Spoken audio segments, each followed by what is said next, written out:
So today we're going to be looking at section 4.2, writing equations in point-slope form.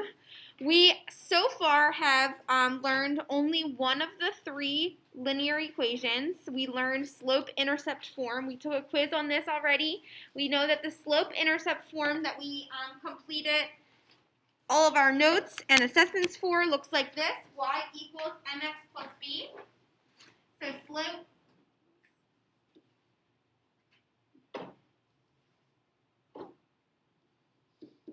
So we know that slope-intercept form looks like this. Y equals mx plus b. All right, we know what these things stand for. We know that m is the slope. That's how steep the line is. And we know that b is the y-intercept where it crosses the y-axis. Today we're going to be learning a different formula called point-slope form. What's nice about these forms is that the name itself tells you what is in the equation. Slope-intercept form, we know that we have the slope and we have the y-intercept. Point-slope form, we now know that we have a specific point in the formula and we have the slope as well. So both point-slope form and slope-intercept form give you the slope, so we'll still see the variable m. But the difference here is that the point that they give you in this formula is not the y-intercept. The point in slope-intercept form is the y-intercept. So that's the biggest change here. So point-slope form is probably it looks a little bit more confusing. Here's what the formula looks like. So the formula for point-slope form is this right here.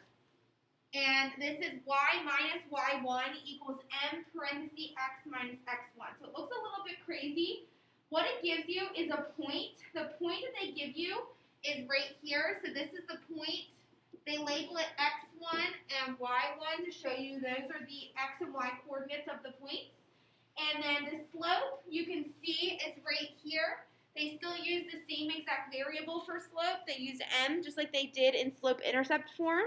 And what happens with this formula is that it's a little bit more complex because it has, more subtraction signs and there's parentheses, and sometimes the equations don't really look finished.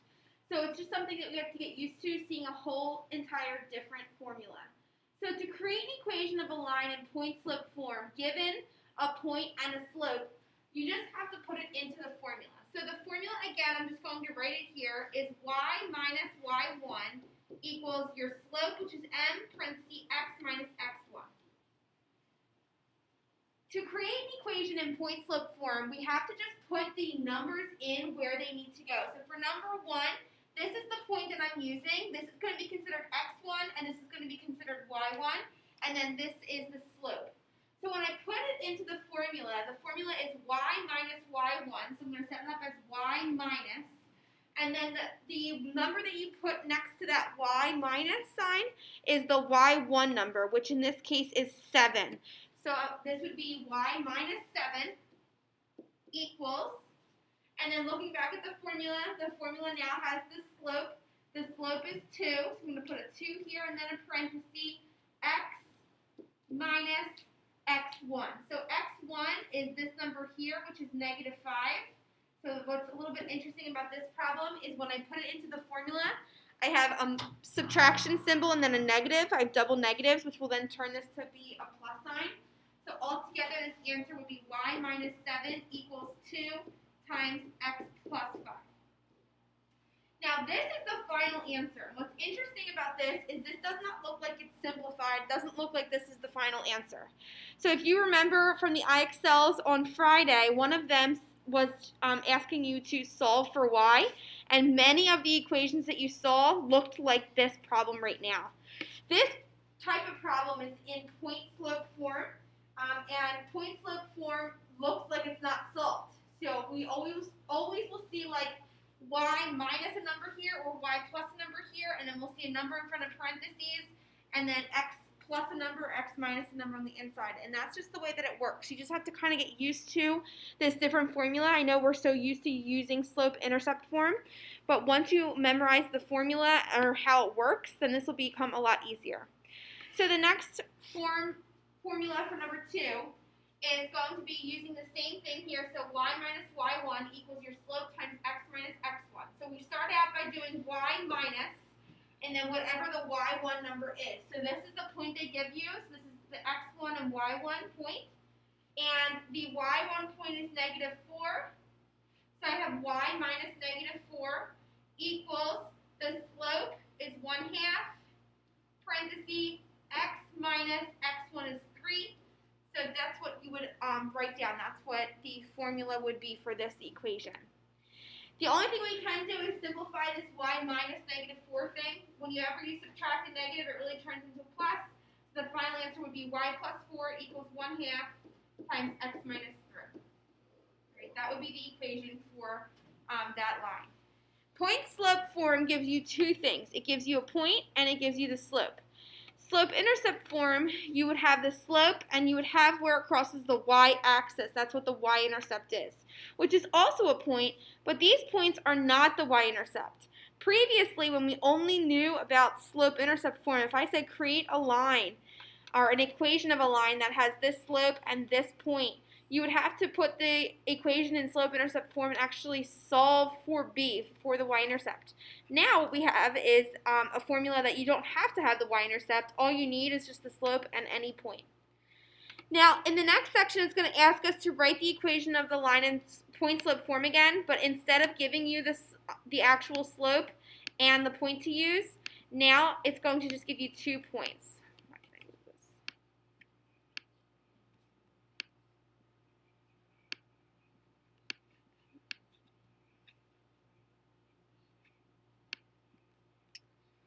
All right, so in the next section here, we are going to be writing the equation of these lines, but now we have different information.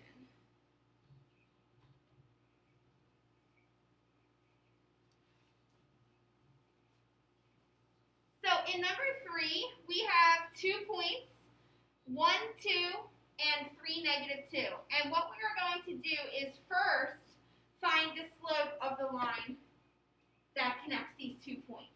And then we can pick a point and we can put it into point-slope form. So the first thing I would do to find the slope is use the slope formula, which is y2 minus y1 over x2 minus x1. So I'm going to take negative 2 and subtract 2 over 3 minus 1. Then I will simplify that. Negative 2 minus 2 is negative 4. 3 minus 1 is 2. Negative 4 over 2 ends up being negative 2. So right here I have my slope. My slope is equal to negative 2. Now what we will do is put this into the formula and we'll be done. Previously, you would then have to find your equation so far with what you had in y equals mx plus b form, and then you'd have to solve for the y-intercept for the b variable because it was not given in these 2 points here. But in this case, since we are using a different formula and all you need is a point and the slope, now what we can do is just put it into the formula and be done with it. You have 2 options. You can either use the point 1, 2, or you can use the point 3, negative 2. What's interesting about these equations is that there's going to be more than one answer. Slope-intercept form only has one answer, but point-slope form, there's infinite answers because you can use any point that's on the line. So the formula for point-slope form again is y minus y1 equals the slope times x minus x1. If I use the first point, 1, 2, then this would be y minus 2 equals, the slope is negative 2, so I put this here, parenthesis, and then I'm using this as x1, and this was y1. So then this will be x minus 1. And that would be the equation using the point 1, 2.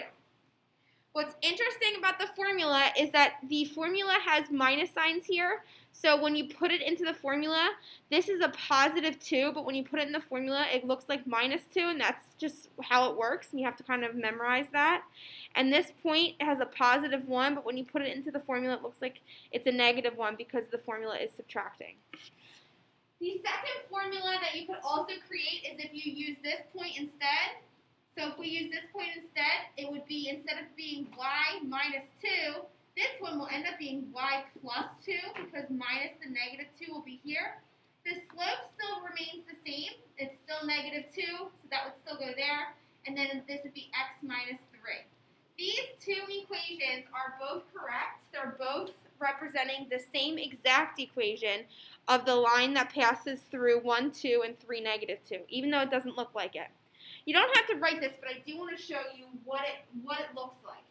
So if I take the first equation, I'm just going to use this space right here, but you can just follow along. You don't have to write this down.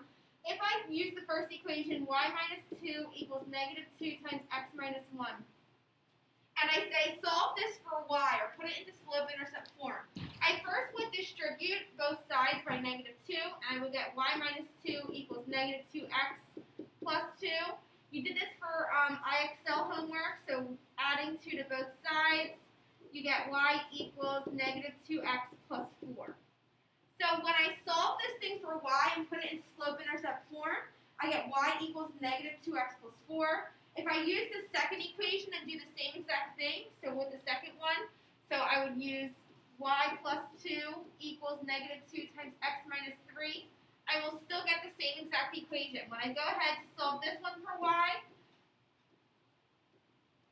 then I multiply everything by negative 2, and then I subtract 2 from both sides, I get y equals negative 2x plus 4. So either way, you can see that these equations still represent the same exact line, even though they look completely different. All 3 or 4 of these equations all are representing the same exact line. This equation started out in point-slope form, and then when I solved it, it turned into slope-intercept form. You can see the slope is negative 2. The y-intercept, where it crosses the y-axis, is at 4. If you take the second equation and you solve this one for y, you get the same exact thing. Y equals negative 2x plus 4. Even though these equations look different, they are representing the same exact line, which has a slope of negative 2 and has infinite points, which is why you can have infinite answers. Okay, so number 4 is a little bit different. Number 4 is giving us some stuff that we haven't seen in a while. So I might need to refresh your memory with what this is saying here. Number 4 is giving us function notation. So if you remember from chapter 3, or the beginning of chapter 4, we looked at function notation, which instead of using y equals, it uses this function notation f of x equals. So what this is saying is that the function of 4, which is going to represent x, is equal to this, which represents y. So if I was to use this function notation, the point that I actually have here is 4, negative 2.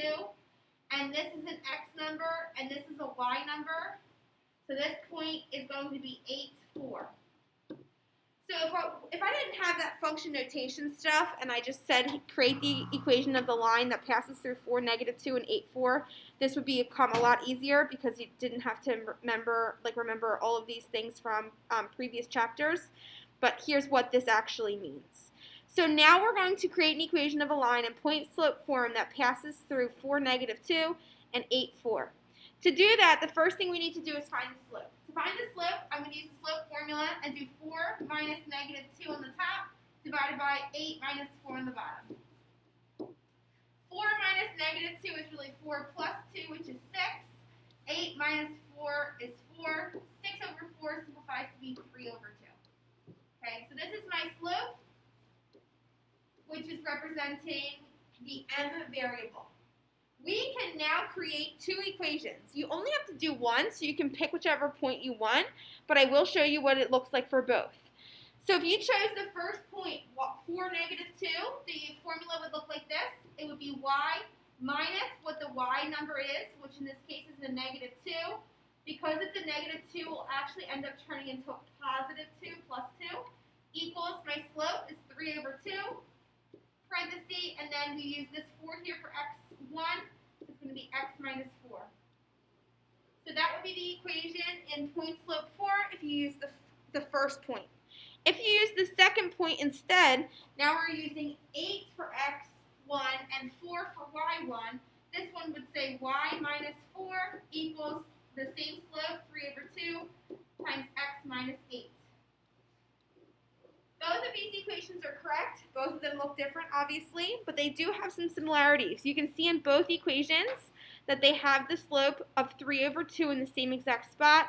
The only change is that the point is different, so these numbers here are different. The formula is a subtraction formula, which then takes all the numbers and turns them to be their opposite. So that's why when you see a 4 here in the formula, it looks like minus 4 here. You see a negative 2 here in the formula, it turns out to be a plus 2 here. Okay, so that's how that works. The next problem is an application problem that we're going to work on, and then I'm going to give you guys some time to practice this. This is definitely different and a little bit more difficult than slope-intercept form, so with practice it'll get better. But let's do an application problem, and then I'll let you guys try this on your own. So this application problem says that the student council is offering custom foam hands to promote school spirit. The table below shows the cost of ordering different numbers of foam hands. Use a linear model, so an equation in point slope form that represents the cost as a function of the number of foam hands. Rewrite the equation in slope-intercept form after you create it in point slope form. Okay, so I can see here at the table, we're looking at creating these foam hands, and then it's going to cost a certain amount of money. When we have a table that's given like this, x is the top and y is the bottom, and the cost depends on the number of foam hands that you're creating, so that's why also as well x would be the independent variable, which represents the number of foam hands, y is the dependent variable, which is the cost. So what we're going to do here first to create an equation in point slope form is find the slope of the lines. All of these points here represent ordered pairs. So this ordered pair is 434. This ordered pair is 646. So what we can do is just pick 2 points. I chose these two, the first two, and we're going to find the slope of these 2 points first, and then we're going to put it into point slope form. So take a minute, go ahead and find the slope that connects these 2 points, 434 and 646.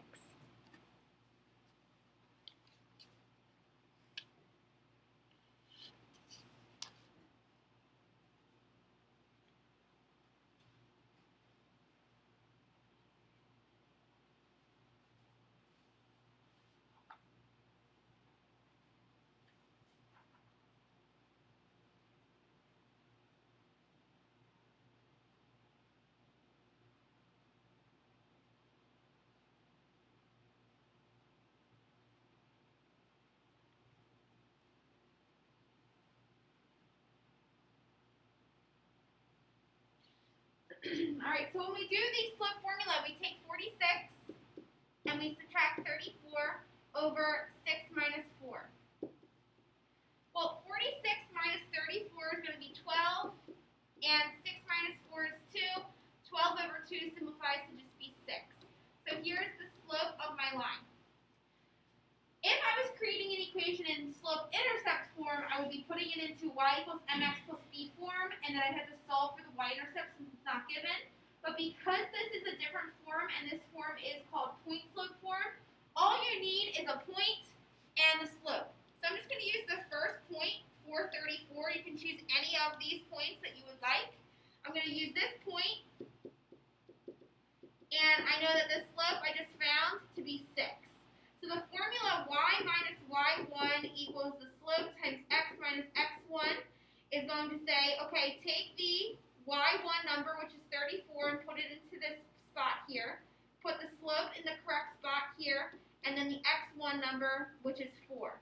So this is the equation in point slope form, using the point 434. Now, you could have used the point 646, 858, and so on. It doesn't have to be this point. I just chose the first point. Now they're also asking us in this problem to rewrite this equation in slope-intercept form. So to do that, all you would have to do is take this equation here and solve for y. And if you do that, then you're going to get your equation in slope-intercept form. So if I take this equation and solve it for y, the first thing I would do is distribute the 6 to the x and the negative 4. This turns into 6x minus 24. And then I would add 34 to both sides. I get y equals 6x plus 10 as my answer in slope-intercept form. You can tell from both forms they both have the same slope. The slopes are seen in both formulas as being 6 here. The slope is always the number in front of the parentheses when it's in point slope form. The slope is always the number in front of x when it's in slope intercept form. However, in this formula, it looks like it's not really solved. It looks like it needs to be completed in some way. It looks like it's not fully simplified, but that's the way that this formula looks. This formula gives you a random point on the line. The point that we chose to use was 434. This formula, however, does not use a point. It uses the y-intercept, which I guess is still a point, but the formula doesn't have all of these parentheses and stuff like that going on. This one, all you need is the y-intercept, which we found to be 10 when we solved for y. So what I want you guys to do is on the next page,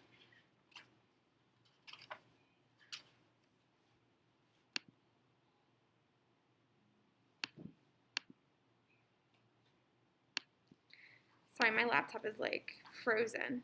On the next page is this again, which I'm going to kind of skip for now.